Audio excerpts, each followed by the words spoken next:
Hi, good afternoon, everyone. Thank you all for joining today's webinar hosted by Gamechanger 360. Today's going to be about athletes and integrity training for athletes. I'm Moses Swabu. I'm currently the CEO of Gamechanger 360, and I know people will be joining now and shortly after. A few people I know and have personal relationships, a few people that will know about my story. I know what I've been trying to create, but ultimately we're here today for a very specific reason. So I'd like to thank SIGA for allowing us to host such an important webinar. So before I begin, I'd like to give you guys a brief recap into my history and past, and more importantly, what we're going to be speaking about. As a young professional player, I came from Southeast London. There was not a lot of opportunities, but football was always a version of myself, not only to express myself, but to be part of a wider community.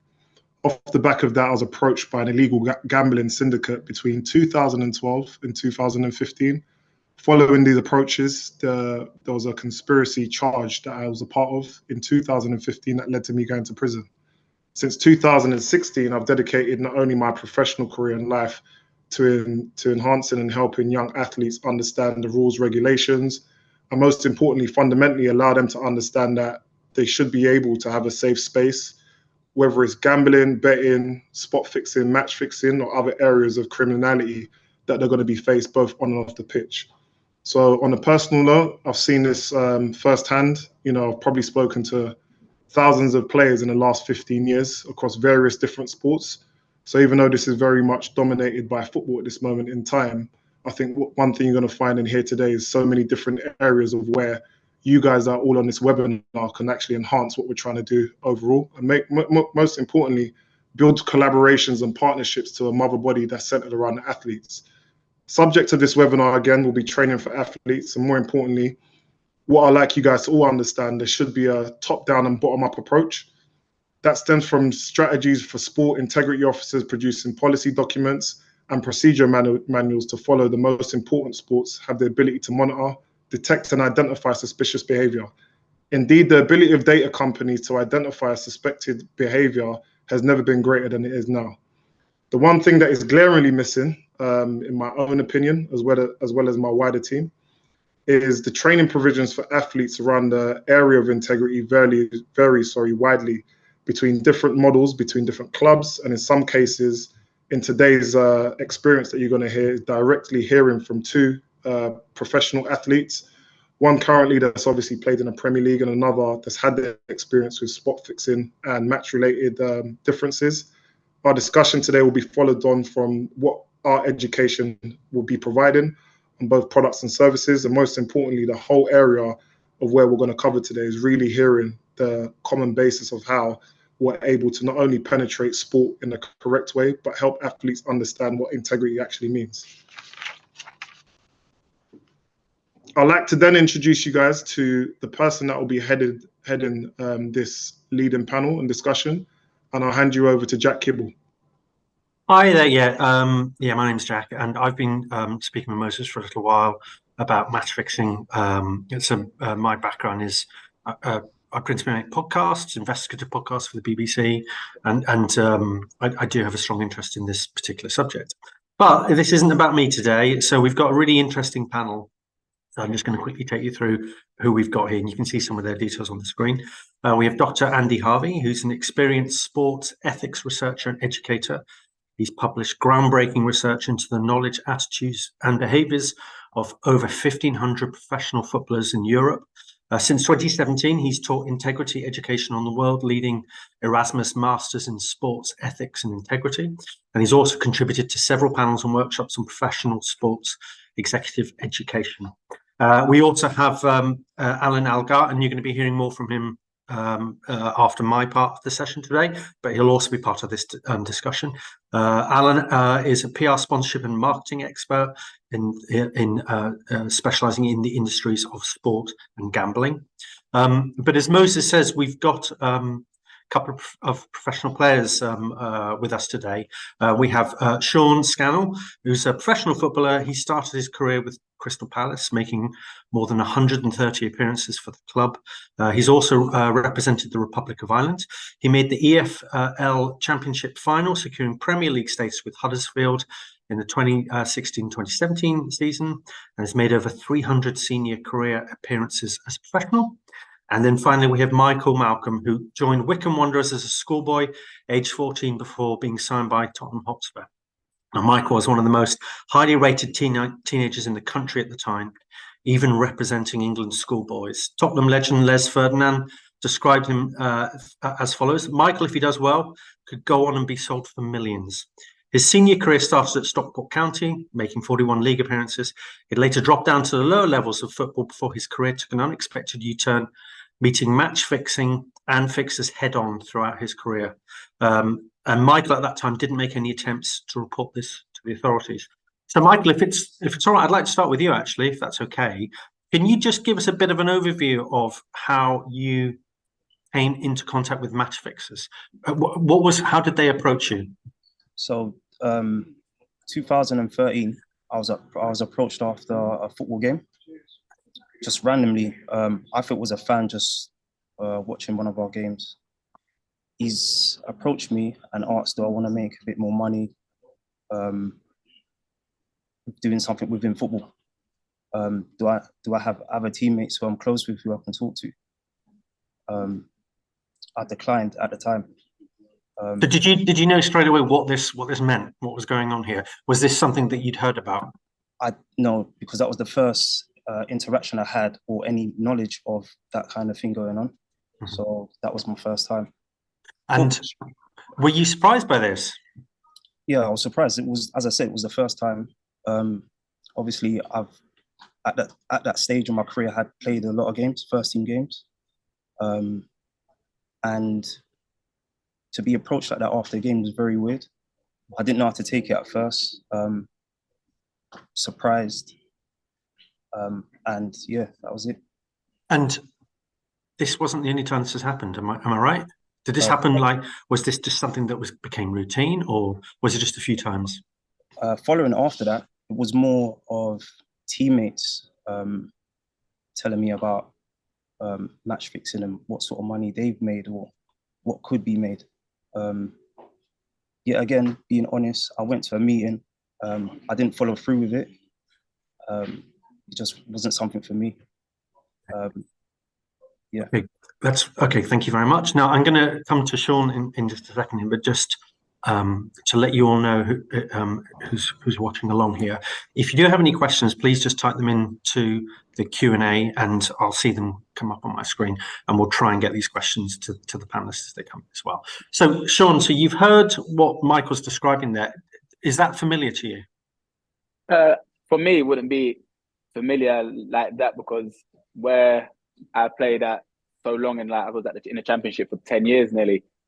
I would never been approached or nothing like that. But throughout my career, I've seen the likes of the gambling has been in where I've been for forever, basically.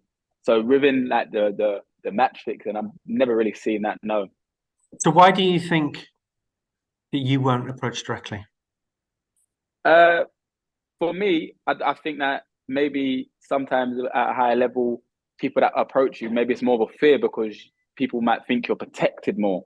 Mm-hmm. Or people, I think, it generally come down to the fear of it, because where you come to a training ground or wherever you come to me via social media, there's a lot more people looking at me than in the lower levels. Not saying that it doesn't happen in mm-hmm. my in higher up, but I'm saying that I think there's a lot more people that are looking at you daily. So, for example, someone come and approach you in the street or message you, someone could see me walking down the street in a conversation like that, and it gets reported without even me knowing. So in a way, it's I think it could generally down to fear. Okay. And Michael, did you find that you had more approaches when you played in the lower levels of the league, or was it earlier in your career when you were at Stockport? I never had any approaches or any kind of knowledge when I was at Stockport mm-hmm. about plays, match fixing, or anything of the sort. It was more when I dropped into a lower league. Mm-hmm. I think probably they were targeting players that weren't earning enough, where it would be easy to sway them to match fix and earn a bit more money than what they normally earn. So yeah, when I dropped into non-league. Mm-hmm. And I mean, this is quite a tough question to ask you in front of all these people, but if you don't mind, I will. Were you tempted? I'll be honest, yeah, I was tempted. Mm-hmm. And what was the thing that made you decide not to do it? Just, is it fear? Is it fear on my teammates? Is it fear on myself? Am I doing the right thing? Mm-hmm. And did you feel, I mean, was this something that you felt that you could go and talk to your club about? Was it something that they spoke to you about in advance? Did they say, this is the kind of thing that happens? I've never in the whole of my football career been given the steps to take if anything like this happens. Okay. So it was, as I said, it was the first time for me dealing with it, and I dealt with it the way I felt I did. And that was just letting it breeze by. Okay. And Sean, how about you in your career? Did your club talk to you about this kind of stuff? Did people say, look, these are the things you need to watch out for? Nah. I think that throughout my career, I think there's been probably a lack of communication with everything like that, because you might get at the start of the season, someone come in and talk to you about the do's and don'ts of throughout, not even just that, throughout the whole season, but then that's probably your only time of getting that. So you might be in training, and after training, you're tired, you want to go home, and then that's when the meeting's done. Mm-hmm. And then by the time the meeting's done, you're half asleep with because you've been training the whole week, and they normally do it in pre-season as well. Yeah. So that's probably the hardest time to communicate with a player after training. So they would have that meeting and maybe one after that, but it probably had never been nowhere near enough. Okay. Andy, I could see you're nodding along there. I get the impression this is, and certainly this kind of chimes with the little I know about match fixing. These feel like quite familiar stories. Is that right? Yeah, absolutely, Jack. And thanks, Michael and Sean, for that testimony. I think it's really enlightening and really important, shining an important light on sort of how sort of attempts at match fixing or corruption can take sort of different forms, you know, within the same country. But certainly our research when I was working with FIFPro on this showed that match fixing and irregular betting can take different manifests in different ways in different countries. So we have to be very aware of the fact that we've got this sort of like, you know, we've got to be culturally specific. But I think, you know, what Michael said about how, you know, some approaches occurred when he dropped down the leagues a bit, I think that I think is a fairly familiar sort of story about the fact that, yeah, you know, sort of like fixers realised that players down the league may not be earning as much. They may not be earning as much as they used to be. So therefore, there might be some financial vulnerabilities around that. And that might make them, and if they get to know people a little bit about, so like when they've got some gambling habits and this sort of thing, then that I think that all increases the vulnerabilities. And that was certainly something we picked up on the researcher did, sort of like with FIFPro. And I think what Sean said about the sort of inadequacies of the current education provision, I think again is very, very true. You know, there's some education out there that's going on. Some of it in some sports is better than others. I'm not going to sit here and say that everything that's going on isn't good enough.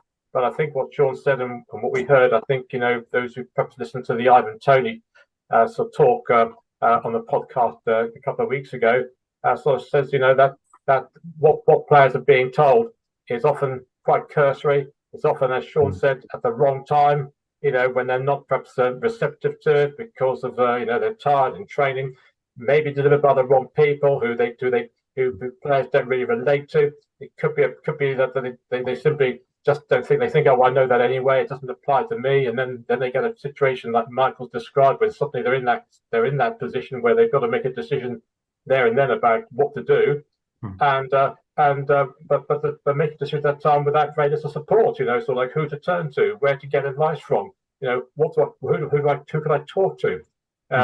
All this, I think, needs to be much more in place in football for certain, but across all sports, I'd say, Jack.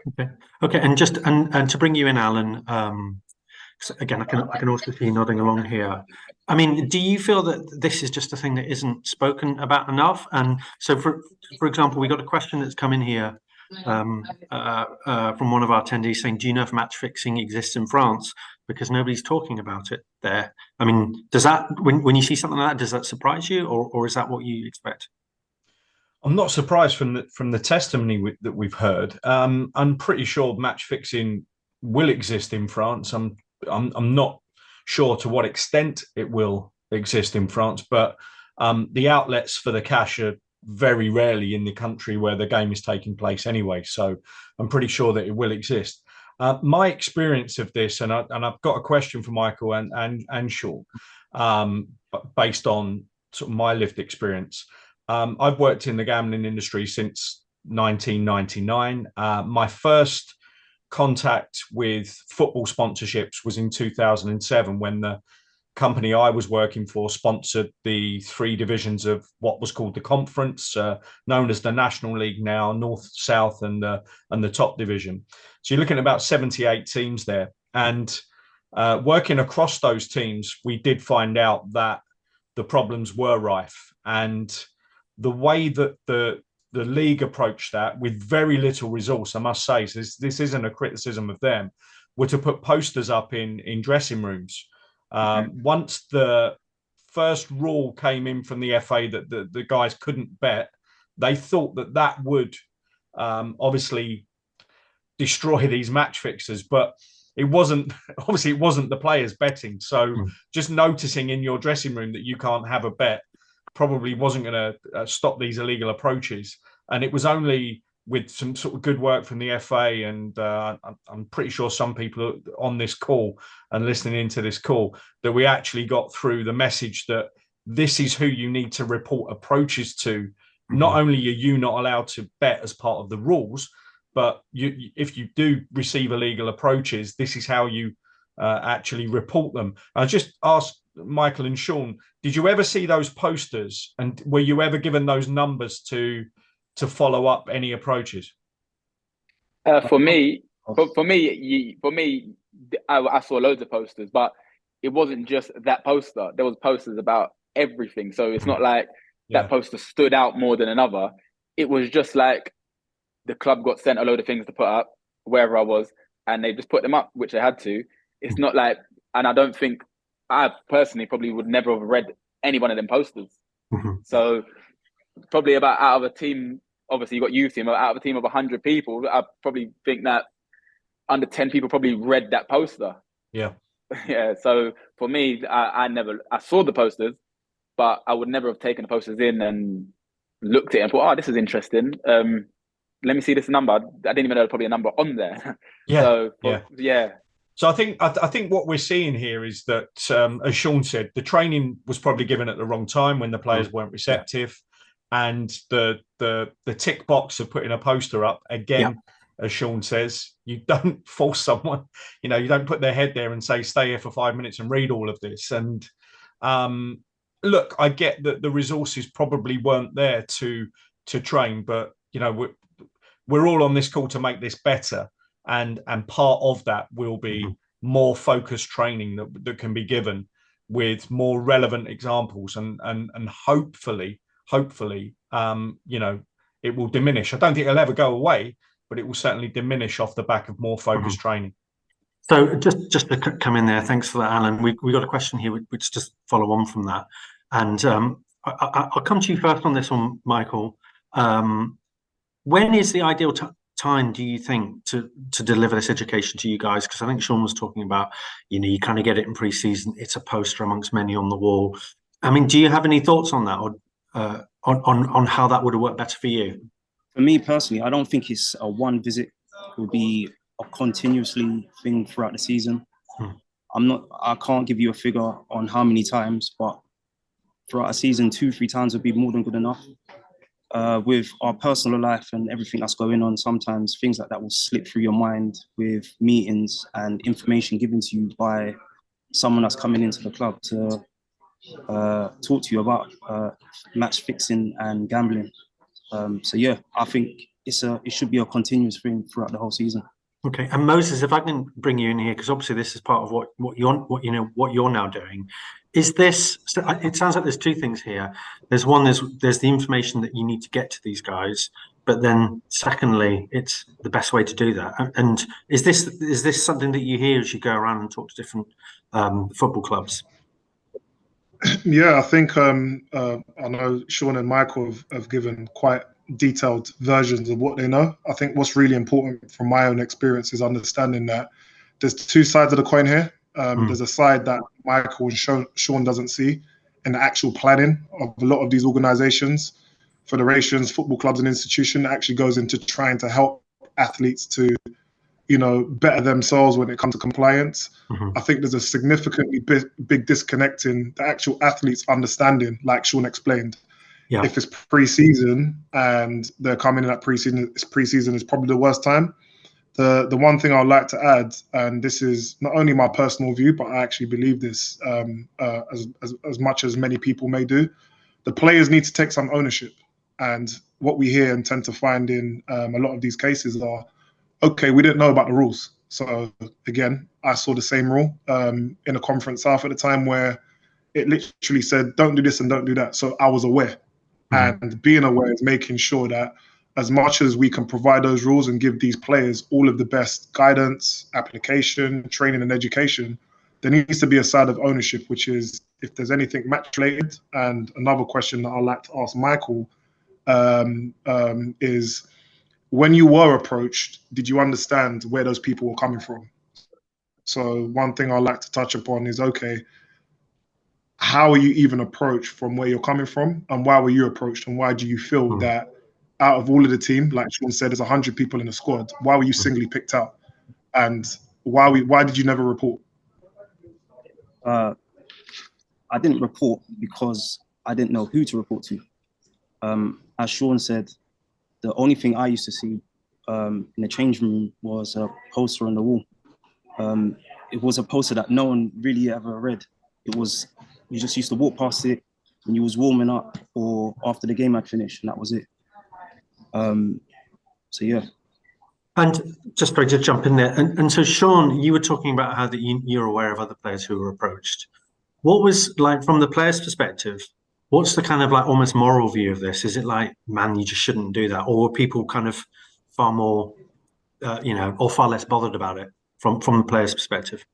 I think sometimes, obviously, every player is different with it all. And I think some players that are going through, some people might be going through struggles with debt in life. Some people might be going through family problems. So approaching someone that needs it, they're more likely to go with it. So I feel that it just depends on, as a footballer, it depends on, for me, I just knew it was something that I would never do, regardless of reading a post or whatever. I wasn't interested in it. Yeah. But some people that were not interested in it had started going through problems, or some people might have dropped from the Premier League to non-league and their money drops dramatically. So they've been approached. So they need to keep up a living. So it just sometimes for me, it just depends on, it depends on the situation you're in as well. Is there a connection there, do you think, maybe with things like gambling? Yeah, I think it's a lot of times it may start from gambling. And when you're a kid, I remember having a conversation the other day. When you're a kid, you could just be in the park and you could, I bet you 20 quid that you could hit about hitting the crossbar, and that's how it starts. And then when you get older, someone comes to you and offers you a certain amount of money. A lot of times, a lot of people would take that. And Alan, just on that, I mean, obviously, because that's kind of your neck of the woods, sport and gambling and that kind of stuff.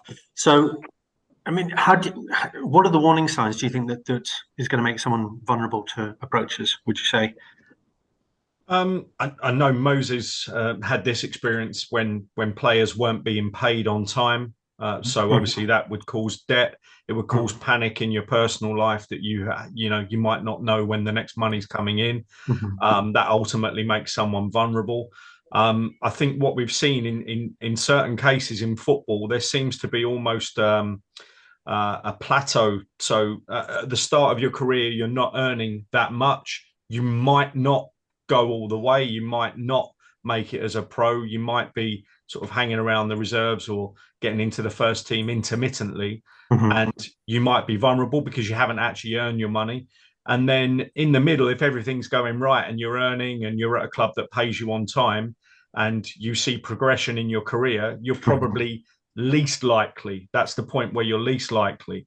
And then again, at the end of your career, when obviously you're taking stock of what you might do next, we find that players are also vulnerable at the end when they're sort of taking stock of their career, how much they've earned, and their future without that kind of income.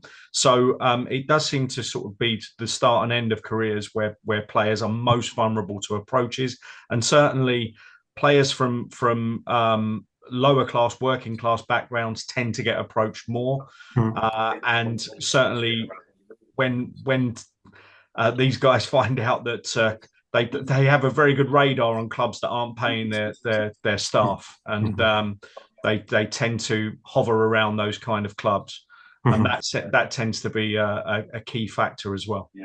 Okay, that's very interesting. Again, Andy, I see you nodding along there. The word that comes to my mind in a way is kind of like grooming.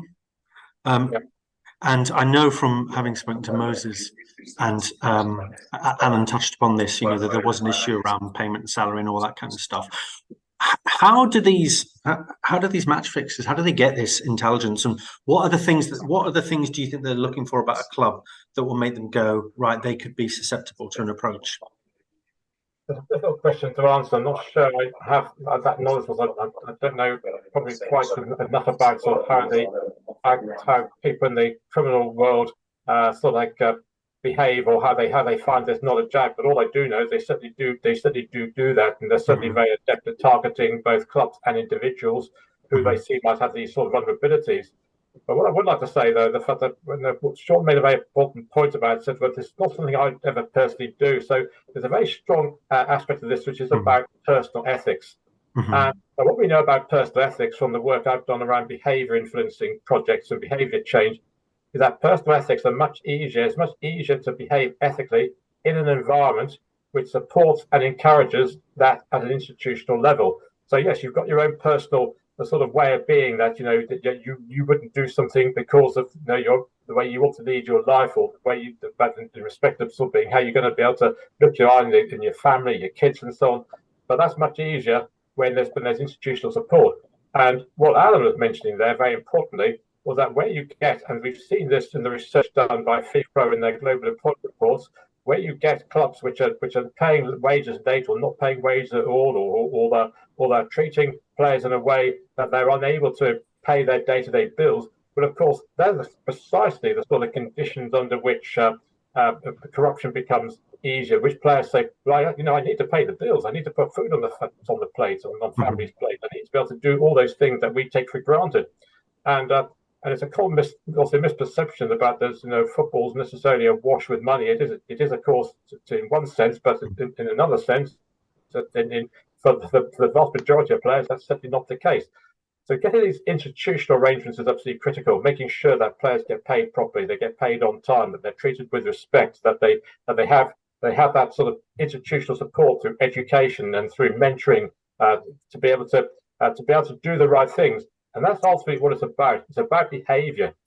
And I think, again, this is where education in the past hasn't necessarily got it right. The education has been about just telling players, do this, you've got to know this, you've got to know that, you've got to know the other. What you've got to do is connect that up with behaviour, which is about providing motivation. In other words, you've got to have a good reason for doing the right thing. In a European Western context, many people, including myself, like to drink alcohol from time to time. And we all know it's bad for us. We all know that, but that doesn't stop us doing it. The reason being is because our knowledge of it being unhealthy for us is outweighed by what we perceive to be the social and other benefits of doing so. So you've got to turn that around. You've got to make doing the right thing more beneficial than doing the wrong thing. And that's about personal ethics, but it's also about the way you approach education, about the focus on behaviour, about the focus on the benefits that will bring, as well as, of course, the institutional support that's needed from everybody in the game, governing bodies, leagues, and clubs, to reinforce that and as Michael was saying, pretty much on a sort of daily basis. Okay, thank you very much. And just a reminder for those watching, if you do have questions, then you can just type them into the Q&A. And in actual fact, there are two questions here that kind of dovetail into each other and follow on from what you were just talking about there. Andy. And Moses, I'm going to come to you with this first one here. So the question is, would you say that, well, I think we probably know that you weren't sufficiently informed or supported by the clubs in terms of the risks around match fixing. Did you get any education when you were playing about the consequences of accepting approaches? And if you had, do you think that would have changed what happened with you? Yeah, I think for the people that don't know my story, I was actually approached twice. I was approached in a football league when I was 19 years old, and I was reapproached when I went into non-league at 24. So going back to the first approach, which was from a trusted teammate, there wasn't any education or any provisions where I could go and, speak to anyone. I think one thing you'll find in sport as a whole, when you get to the level of first team football, is very rigorous and cutthroat. So the first thing that came to my mind was, how do I now go and tell Chris Sutton that I've been approached by a team captain that's introduced me to people claiming to be match fixers with £60,000 or euros, sorry, being put on the table. I was told, don't say anything. And I think Andy mentioned it, when you come from a culture and a background, especially in sport, where a lot of these change rooms are dominated by multinationalities and segments and groups, a lot of what people don't realize and see, there's a lot of peer pressure, bullying, different types of addiction that players are currently aware of. And, integrity officers can actually turn around and tell you this, that they have multiple jobs to do. So it's very hard trying to understand and pick pockets as to where everybody's coming from. In football, especially, managers, to be fair to them, they want honest players. They want players that are going to work hard. And they want players that are, not going to give them too much headache. So at the time, even at 19 years old, I didn't want to add extra pressure to the assistant and the manager, just knowing that I want to do the best because I'm making my debut and play. I think when I dropped down into non-league, circumstances again changed. We're not being paid. Off the back of us not being paid, I'm having a daughter. Off the back of that, I'm now going to another meeting with a separate group of individuals claiming to be match fixers, and they're offering us thousands of pounds on a table. So a lot of moral compass, crossed my mind, even though it was a huge mistake and one that's cost me significantly in my life. Looking back now, when I hear stories such as Sean and Michael, I think it's fair to say everyone that's probably listened to this call, probably the hardest thing to do is come forward and actually say, hey guys, I've been approached. What makes it, sorry, Moses, what is it that makes that so hard, would you say? And what can we do about that? Yeah, if I'm really going to be open and honest with you, it really stems into childhood. Michael touched on it, depending on whether you've got a mum or dad at home or whether you've got a strong family unit across every sport, you kind of dictate and see as an older senior person working in a football club or a manager where players are going to go down. So whereas you find a lot of trouble in sport from various different areas, a lot of people that work in these sports don't know that Michael might live in North London, but he has to come to Southeast London in Crystal Palace.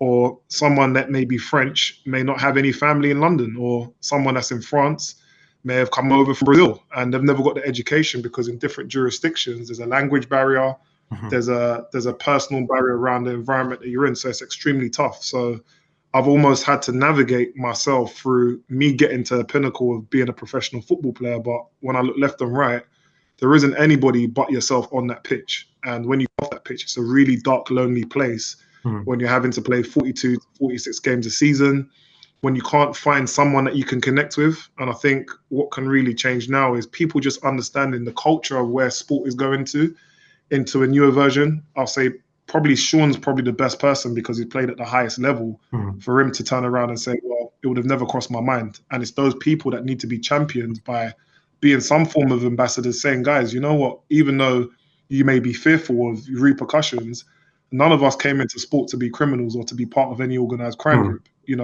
One thing that I also found, Jack, from my own experience, I knew in 2010, the significance of betting sponsors, and a lot of these match fixers act as if that they own X bet or whatever it may be called. Off the back of that, being from London and in London when match fixing was happening, and Alan can touch on this as well because he actually worked for the league at that time. Players that do gamble and bet would always try and find a way where they can get bets on. And this is where I began to understand, okay, what is inside information? If I know that Michael Malcolm's injured and he's not playing on the weekend, if I go and tell somebody that, that can be utilized on a black market. If I go and put on that bet on a black market, how can I make sure I'm not being told? So a lot of these players don't even understand that with every federation and every FA, there's a compliance problem. And within that compliance problem, better to really try and tackle, with all due respect to players, they have quite a short attention span. And with that attention span, every bit of education should be delivered to what's relevant and how they're really going to impact what type of learning outcomes they're going to make from it. Okay, Alan, do you want to come in on what Moses was talking there about, that kind of crossover into the betting industry? Yeah, absolutely. I mean, players from certain backgrounds do enjoy a bet, and there has been a history of players betting on football and wanting to bet on football. When the FA realised that there was a fixing problem, they thought the way to stamp on that was to say that players couldn't bet on any football whatsoever. So even if you're an Isthmian level league player, right down in sort of the level 7 step 3 of non-league, you wouldn't be allowed to bet on the World Cup final, even though you probably don't come across any of those players in your normal run-of-the-mill league that you're playing in, and you probably don't know anyone that's on the pitch or even have links to them. That was the sledgehammer to crack a nut, to use a cliche, but it had to be that because there are no grey areas in you cannot bet on football. And I've delivered many training sessions at clubs throughout my time in the betting industry, at partner clubs. And it's funny because at the end of those sessions where you're explicitly saying you cannot bet on football, you would have a queue of people that want to have the personal one-to-one Q&A at the end, and they would come up and reiterate and almost say, sorry, does that mean this? Does that mean you say no? Any football anywhere, you're not allowed to bet on, and it's because of this match fixing. So you've got two problems here, because obviously we've seen a recent case of a Premier League footballer that experienced gambling harm in terms of addiction. If you go on Twitter or any social media platform now, that player has actually been tarnished with match fixing in joke posts and things like that. Not a single thing has happened in terms of match fixing with that particular player, but people are confusing the two. And in this education, you need to join them up at the start. You need to separate them in the middle, where you're explaining the nuances and the context around these things, and then join them back together at the end. And any training like that is going to be quite long, and it's going to be have to be delivered in a situation where the player is receptive. And I think one of the biggest things you can show these players is what happens at the other end. And I've brought that into the training that I've been given down the years, and certainly with Gamechanger 360. I'll bring in screenshots of the screens that these traders are seeing. And if you saw them, if you were a player and you saw them, you would immediately say, I'll get caught here. There's not a chance I get away with this, because the amount of alerts and things that come up with new accounts, and players being ignorant to that meant that, or naive, should we say, meant that, you know, I've even been involved in cases where it's not illegal approaches, it's not criminal gangs, it's just players getting together at the end of a season saying, nothing riding on this game, shall we fix a 3-2 scoreline? And look, it's a big price, 33-1 for a 3-2 scoreline, let's do that. And not knowing at the other end that you would probably not take 5 bets on that in the normal run-of-the-mill game, and suddenly you see 20 new accounts coming in and opening up. And if you deliver the context behind that to these players when you're explaining why you shouldn't do it and why you'll get caught, I think that's how you take this to another level. Okay, great. Thank you very much. We've got quite a few questions that have come in, so I'm going to go through those as quickly as I can in just a minute. But just something I wanted to come back to you, Michael, on, which was when you had these approaches, and this is sort of thinking about the consequence and so on, did you think, if I say yes, I'm actually doing something criminal? Or did you think, if I say yes, I'm just doing something that's a bit dodgy? Did you know how the severity of the consequences? I didn't, because at the time there was nothing around that happened with someone getting caught for match fixing. So I just thought maybe if I do it, might be able to get away with it. I might be able to do 1 game, 2 games, earn some money. But as I said before, it's just my morals personally. It's also a personal thing.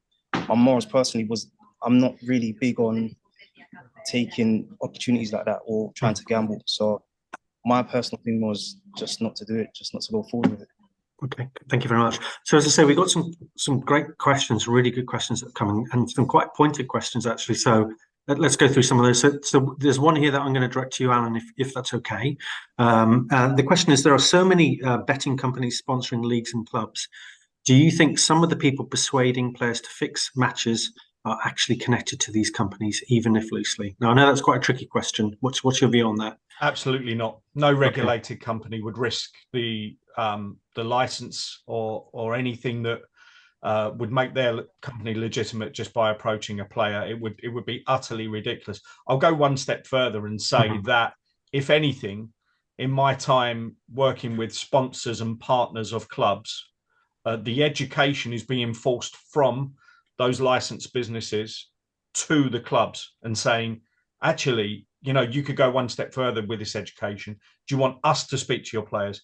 Because there is nothing worse for a gambling company than being associated with something to do with any fixing or any break of the rules. The first thing you need to know about the company you're placing bets with is it's legitimate and they stick to the rules.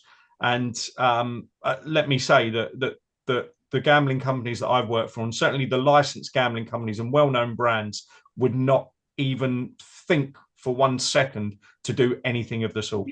Okay, and thanks for taking that one head on, because that's quite a tough question. Andy, here's another interesting question, which is match fixing isn't a new phenomenon, especially in Europe, Eastern Europe and the UK. Do you think there's a fear of acknowledging and addressing it, and or general ignorance amongst governing bodies and leagues? That's quite a big question. But question is a really, really good question as well. So thanks for putting that up. You're absolutely right. Of course, match fixing is not known just across Europe, but across the world. I think in another question there's mentioned about fixing in South America. Yes. So we know that match fixing is taking place across Europe, and and it has different profiles in different countries. So depending where you go, it might take different forms.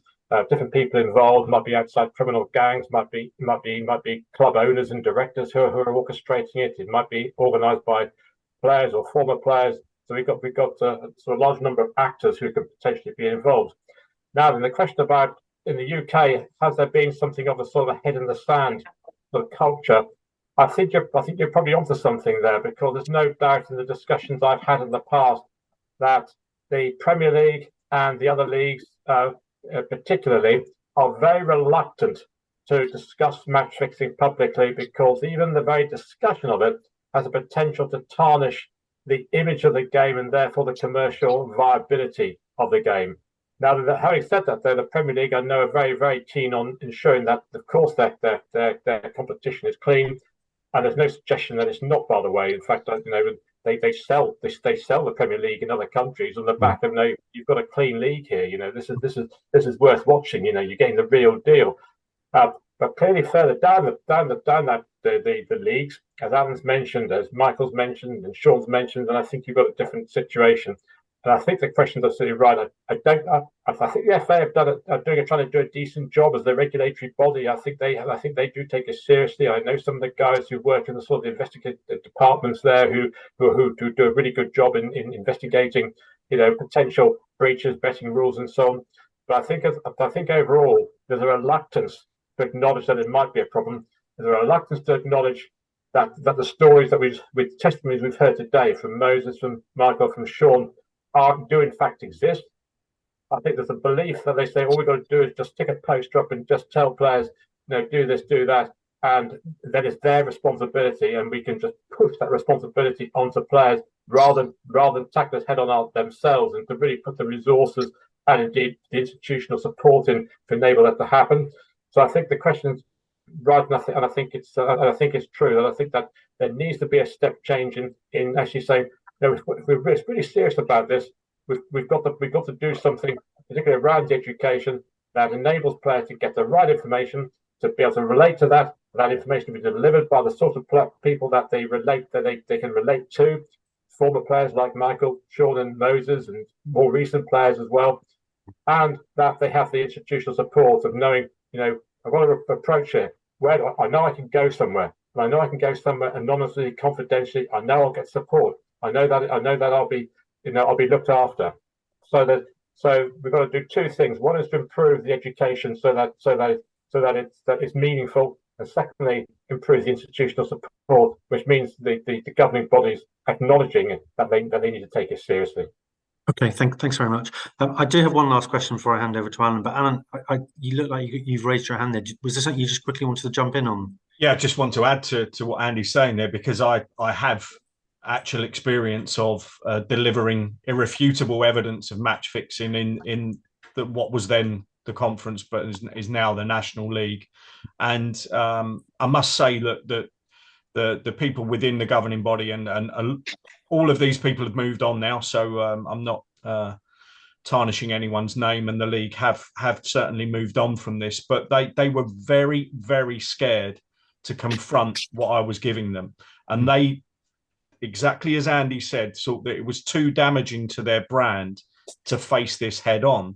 Whereas my view on it and my opinion and the way I was going to help them was saying, if you face this head on, you might have a little bit more pain over the next 2 years, but you will be known for ridding your league of this because you faced it head on. But they took I suppose the easy way out and just allowed it to seep away. But they had problems well up until Moses was playing in the division because they didn't face it head on. Okay, thank you very much. So my last question before I hand over to Alan for the final part of the session, I think it's to you, Sean. So you weren't directly approached by match fixers in your career, yet you wanted to come and do this today. Why was that? I feel that in football now, I think it's massive, and I feel that now, like the way the game's going, there's a lot more people earn a lot more money, and I feel that with the younger generation now, I think that they need to be more open to be able to speak about what they're going through, whether it's gambling, whatever they're going through. And I think that football now is massive for opening up and people to go in and speak about their experiences and helping people stop gambling, or if they're drinking or whatever they're doing, and being able to be open and be honest and not scared about, oh yeah, someone come and approach me about with match fixing or with doing this or doing that, and helping each other, just like stopping this, which it will never stop for me. It's never going to stop, but it's going to be a point where someone could go in and tell their story to a team. And I think that it's not all about the people that you're sending into clubs to talk about match fixing. Doesn't have to be people that are working for the FA or the PFA. I think they're people that have actually been through the experience. And if you could help 3 people or 4 people out of 100 people, then you're going somewhere. Okay, brilliant. Thank you so much. Listen, I found this really fascinating. Thanks for the questions from everybody. Sorry, couldn't get through all of them, but and thanks for letting me come on and talk to you guys. It's really been fascinating. I'm going to hand you over now to Alan, who's going to take you through the last part of this session. Thanks very much, Jack. I can answer a very quick question I've just seen on the Q&A. Fantasy football, yes, there have been a few incidents with fantasy football where professional players were changing their fantasy teams, and it revealed the team news for the team that they actually played for. It's not a huge problem, but that has happened down the years. So just to answer that fantasy football question. As Moses said at the top of the call, this is about changing the game, Gamechanger 360. It's impactful training that will have lived experience from people like myself who have been on the other end, and also people like Moses who, again, have the lived experience and have the tale to tell. And the training has been put together not to be condescending. It's been put together to talk to these players on a level. Also, and I think as Sean was just touching on towards the end there, not to be judgmental of the players and actually have an open ear for the players. And I think something like that would have helped in the high profile case that we've seen recently. it will be two-pronged, because some of it is about following the rules, some of it is about deflecting approaches and the criminality that goes along with match fixing. It's going to be spanning across a number of sports and jurisdictions. So depending on where you're actually from and where you book your sessions from, you would nominate the sport that the athletes are actually participating in and the laws of the land and the locality of those players. And then the training will be focused on the laws of the land, wherever those players are receiving training, and also the laws of the sport that they're actually participating in. And that's a very important thing, because I've seen a lot of training that doesn't actually go into nuances of the local laws or the actual nuances of the sporting laws that would affect the players. There is a 15 to 20 minute session that can be delivered to the players, and it can be delivered on their phone. So again, in a more receptive environment when they've got time to take this in. And also hour-long training sessions, 45 minutes to an hour-long training sessions, which will have, again, the lived experience of the people that have put together the training programs and the modules. And we'll also have a feedback loop, hence the 360, so that's an ongoing thing. And I think that's, again, what Michael mentioned there. It won't just be delivered and a box ticked. It will be delivered with an ongoing feedback loop that the players can actually access as well.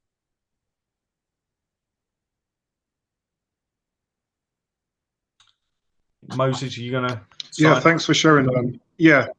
Thanks for sharing, guys. I wanted to thank everyone for coming, not only to this Gamechanger 360's first webinar launch, but for everybody that's on this call, most importantly to you guys, Sean and Michael. I know it's quite tough speaking about your experiences. One thing I'd like to add as well, I think is so important that as we are older in respect to being current and former professionals, I think you touched on something quite key, Mike, which is not only allowing people like yourselves to be able to go back into your networks and sport as well, but tell professional athletes and players, even outside of football, exactly what integrity means, and making sure that people don't go through the experiences you had, Michael, unfortunately, being approached by match fixers, and more importantly, Sean, you missing things that you would have seen in a change room, where now you're a bit older, you can actually turn around and make quite a significant difference. So everyone that's on this call, I really appreciate your feedback if you can fill in the survey.